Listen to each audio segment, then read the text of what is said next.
Gold trusted gold buyers మీరు తాకట్టు పెట్టిన బంగారాన్ని విడిపించి ఈ రోజు ఉన్న మార్కెట్ ధరకు కొనబడను. నమస్కారం, వెల్కమ్ టు ఐ డ్రీమ్. ధర్మ మార్గం విత్ విజిత కార్యక్రమానికి స్వాగతం. ప్రస్తుతం మనతో పాటు ఉన్నారు ప్రముఖ ఆధ్యాత్మికవేత్త, పూర్వపు యాదగిరిగుట్ట అర్చకులు, ఆంధ్ర ఉపన్యాసకులు డాక్టర్ సందుగు కృష్ణమాచార్యుడు గారు. ఇప్పుడు వారితో మాట్లాడి మరిన్ని మంచి మంచి విషయాలు అడిగి తెలుసుకుందాం. నమస్కారం అండి. అందరికీ శుభాకాంక్షలు, ఆశీస్సులు. అన్నం పరబ్రహ్మ స్వరూపం అంటారు.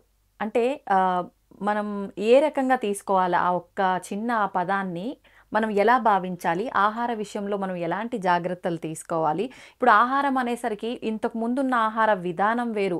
వండే దగ్గర నుంచి, పండించే దగ్గర నుంచి, తినే దగ్గర నుంచి ప్రతిదీ కూడా ఒక పద్ధతిగా ఉండేది. కానీ ఇప్పుడు ఆ పద్ధతులన్నీ ఏమీ కనిపించట్లేదు. అంటే మనం ఆహారాన్ని అవమానిస్తున్నాం అనుకోవాలా? అసలు ఏమనుకోవాలి? అవమానిస్తున్నాం అనటానికంటే మర్చిపోతున్న అన్నమును అన్నంగా చూడటం లేదు అంటే చాలు. అన్నమును అన్నంగా చూడటం లేదంటే చాలు. ఎందుకంటే అన్నం బ్రహ్మేతి వ్యజానాత్, అన్నమును బ్రహ్మగా చూడుము, దేవుడిగా చూడుము.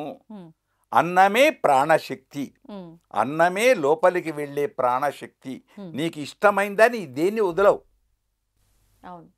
ఆధునిక కాలంలో చెప్పాలి అంటే ఐస్ క్రీమ్ ఉంటుంది, ఐస్ క్రీమ్ మొత్తం తింటావు, మళ్ళీ అన్నాన్ని ఎందుకు పారేస్తావు? నీకెంతవరకో అంతవరకు ఇష్టం, రుచి, అంతే.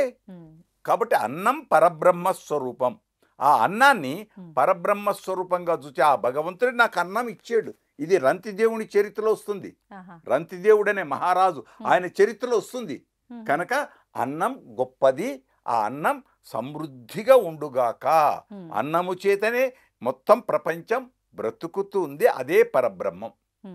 ఇప్పుడు అంటే మనకు పురాణ కాలంలో తీసుకున్న, మన శాస్త్రాల్లో తీసుకున్న ఆహారానికి కూడా ఇంత ప్రాధాన్యత ఇచ్చారు. అంటే మన పెద్దవాళ్ళ విషయం, పూర్వీకుల విషయానికి వచ్చినా కూడా కూర్చొని తినే విధానం కానివ్వండి, ఆ తినే ముందు నమస్కరించుకునే విధానం కానివ్వండి, అయిపోయిన తర్వాత వాళ్ళు ఆచరించే పద్ధతి కానివ్వండి, చాలా పద్ధతిగా ఉండేది. కానీ ఇప్పుడు మనం అవన్నీ ఆచరించట్లేదు. చాలా మళ్ళీ మంచి ప్రశ్న ఇచ్చింది సోదరి, మీరు ఇచ్చారు.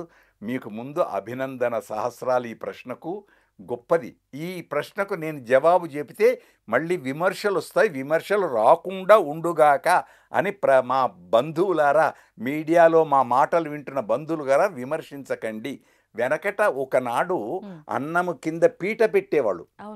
పళ్ళెం కింద పీట పెట్టి, పీట మీద అన్నం పెట్టిన తర్వాత ఆహారం మీద ఇలా నీళ్లు చల్లి కంటికి ఇట్లా నమస్కారం చేసుకొని అన్నాన్ని స్వహాకారంగా తీసుకునేవాళ్ళు. ఇప్పుడేమవుతుంది? చేతులు పట్టుకుంటున్నాం, వెళుతున్నాం, తిరుగుతున్నాం, తింటున్నాం, కూర్చొని తినటంలే. తిరుగుతూ తినేవి కొన్ని ఉన్నాయి, అది కాదు మనం మనిషిమి. రెండు పాదాలున్నాయి, రెండు పాదాలున్నాయి. అందుకే చక్కలం ముక్కలం పెట్టుకొని కూర్చొని తినేవాళ్ళం. తినే ముందు కాళ్ళు కడుక్కునేవాళ్ళం. ఎన్నెన్నో ఉండేయే. కాలం మారుతుంది, స్వాగతమే.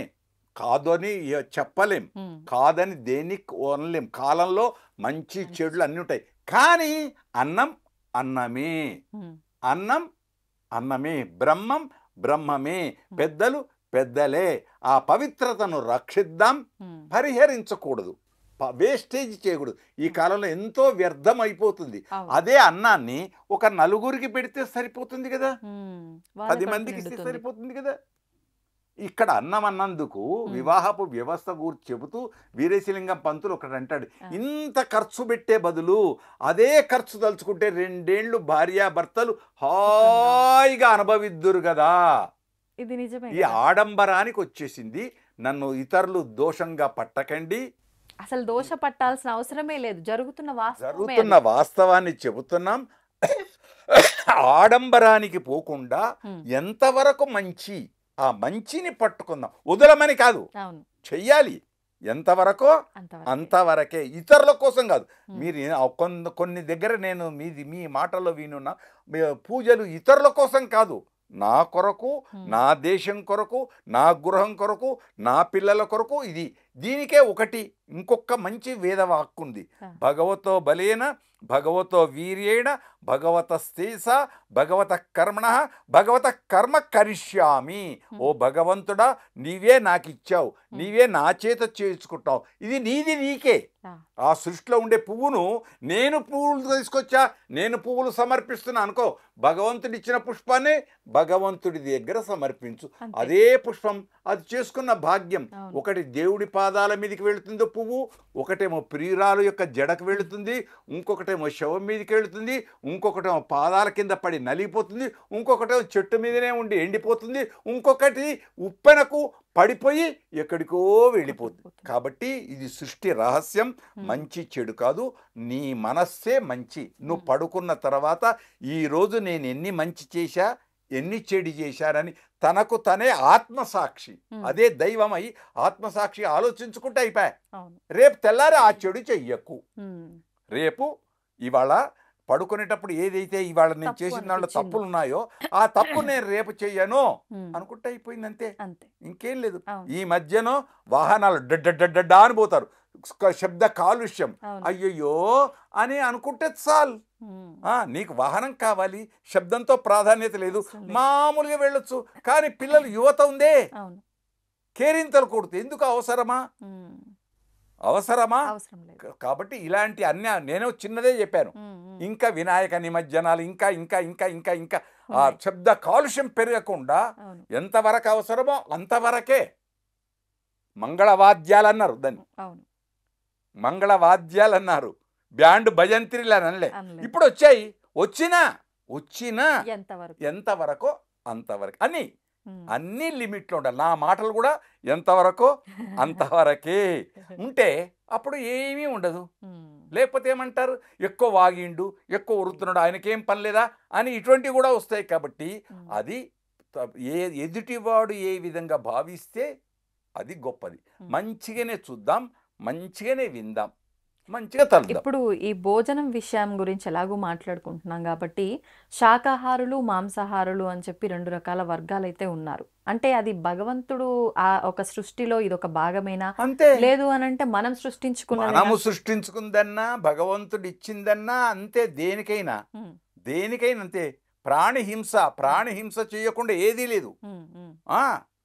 ప్రాణి హింస చేయకుండా ఏదీ లేదు. వామనావతారంలో వస్తుంది ఇది. ఆ. హింస లేకుండా ఏదీ లేదు. ఆఖరికి నువ్వు అన్నం ఉడికించేటప్పుడు కూడా అందులో ఉండే బ్యాక్టీరియా హింస పడుతూ ఉంది, శాపం ఉంది. ఉహుం. అన్నము తినే ముందు దాని వెనక ఇంత నష్టం ఉంది. ఆ. ఎప్పుడు దున్నినప్పటి నుండి అవును. రైతు దున్నేటప్పుడు అవును. చరములు ఉంటాయి, లోపల ఉండేటువంటి ఎర్రలు ఇవి ఉంటాయి, అవును. తెగిపోతుంటాయి. ఆ సరీసృపాలు తెగిపోతుంటాయి. అవును. పోయినప్పుడు వాటి శాపం అంతా మనకే. అందుకు మొదలు ఎవరు తింటే వాళ్ళకి ఆ శాపం వస్తుంది.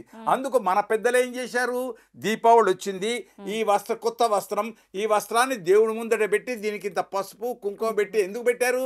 దీని దారాల వెనక ఈ వ్యవసాయదారుని అప్పటి నుండి నేత నుండి కట్టుకునే వరకు దీని వెనక శాపం ఉంది.